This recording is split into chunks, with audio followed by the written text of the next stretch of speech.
We now welcome our fourth speaker, Omar Ashour, a Palestinian community member from Gaza and past president of Palestine Inc. Please welcome him.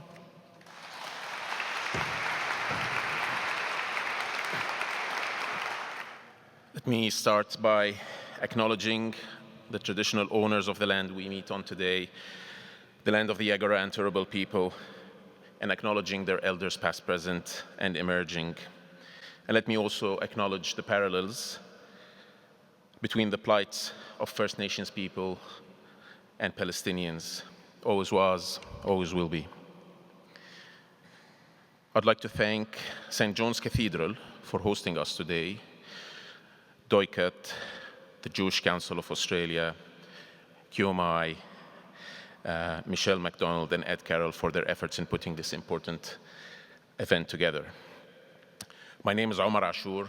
I am Palestinian and Australian. I'm from Gaza, and I'm a member of the Palestinian community in Queensland. I see in the audience today a couple of people from Gaza.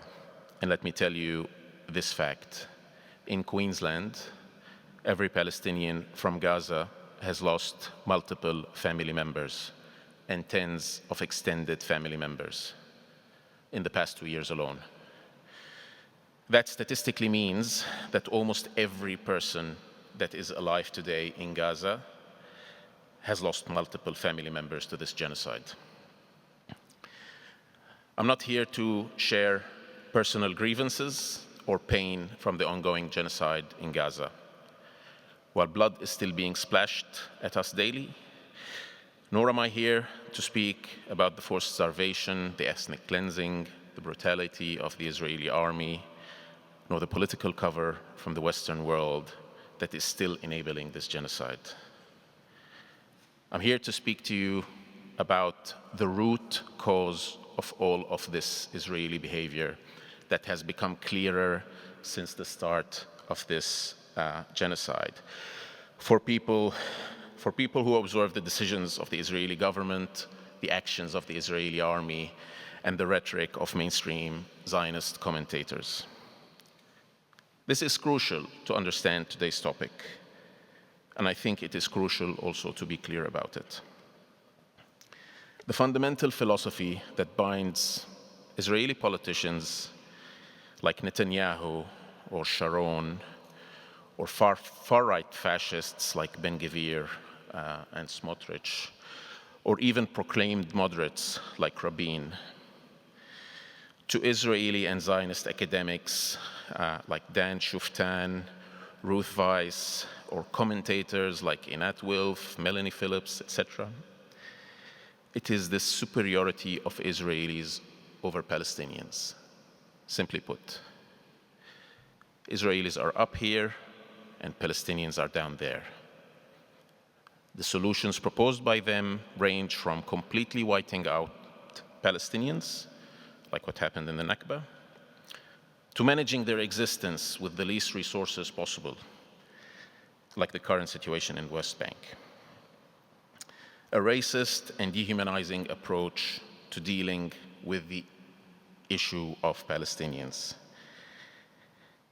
Instead of attempting recognition of the dark Zionist past and present, and instead of attempting reconciliation, attempting repair, and attempting to coexist.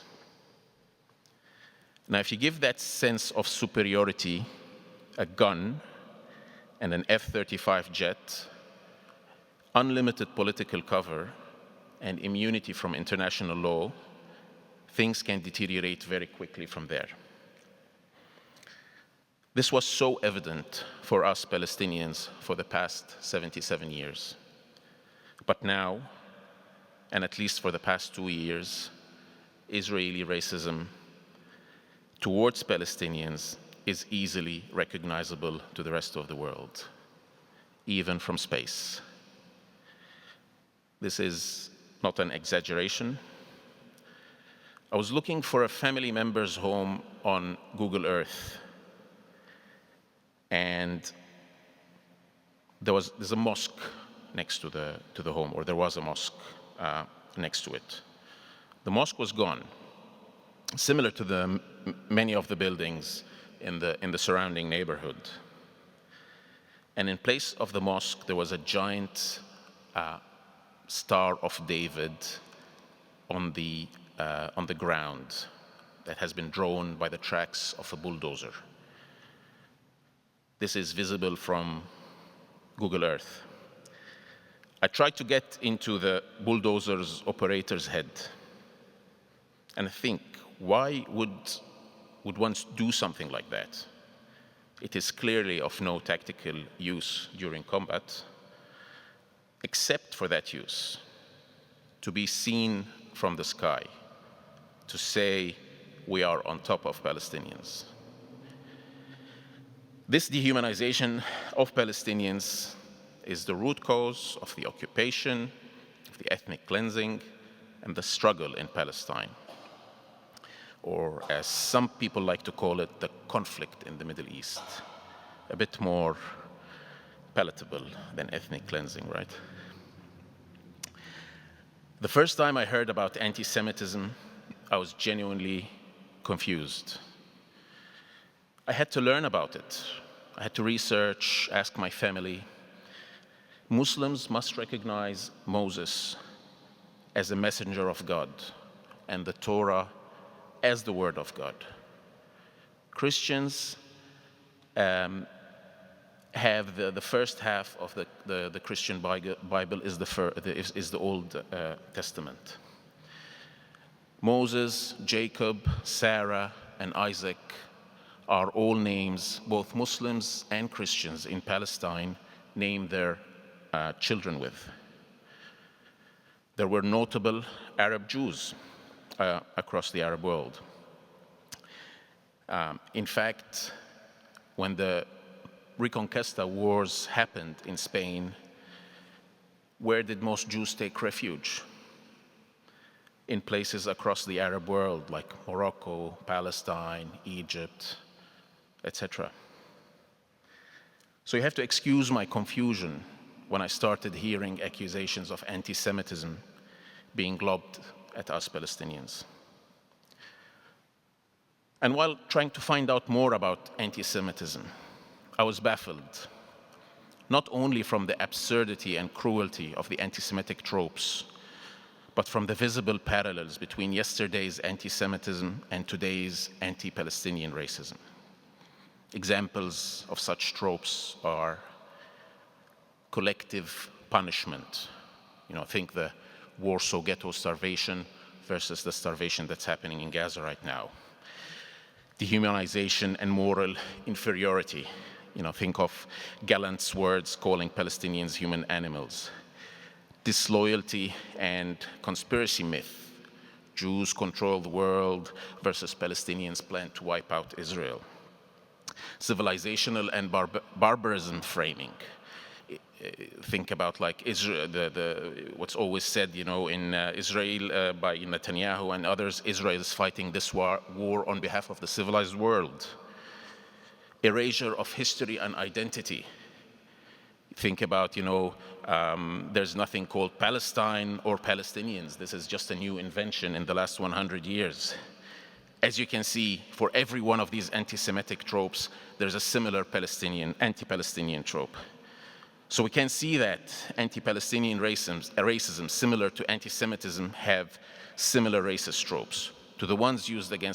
Similar to the ones used against First Nations people, similar to racism against Muslims, against African Americans, etc. That's how racism works. So as Palestinians, we're certainly disgusted by anti-Semitism or any kind of racism because we ourselves are subject to racism. We ourselves have to bear and survive that racism. And because that realization is genuine, we are able to easily make the distinction between the unjustified hatred of Jewish people and the justified struggle against the Israeli occupation. We will find this distinction very clear at the grassroots level between Palestinians, all Palestinians, any faction, any religion, anything. This is very clear in our heads. We also realize that in the Western world, the accusation of Palestinians and the pro-Palestinian communities by being anti-Semitic is a tactic designed to stifle the pro-Palestinian voice, an attempt to plant doubt in neutral audiences. We saw this in most media outlet coverages. I have examples here, but I won't go through it. But think about the coverage for the rallies. Think about the numbers of casualties that has to be qualified by that this is Hamas-run health authorities, etc. So, if you know or follow Palestinians, you will easily find out that Jews like Ilan Pappé, Avi Shlaim, Noam Chomsky, Norman Finkelstein, Jews for Peace in the US, here in Australia, Anthony Lowenstein, the Jewish Council of Australia, with us today, Emily, Bart, and Ed. They're all friends for us because they see us as equal human beings, despite the immense pressure they have to face. And to them, we say, we see your humanity and we appreciate you. So I'll repeat it again, similar to Bart, Emily, and Reverend Greg, fighting all forms of racism from the same concept of equality of all humanity is the only way. It is unfortunately necessary that Palestinians, while soaked in the blood of our kin, mixed with the dust of our ruined homes and under the fire of Israeli Air Force, have to explain to the world while smiling that we are not anti-Semitic. We have to explain it is not possible for us to be anti-Semitic because we are Semitic. We are from this land. In fact, we are this land. Free Palestine.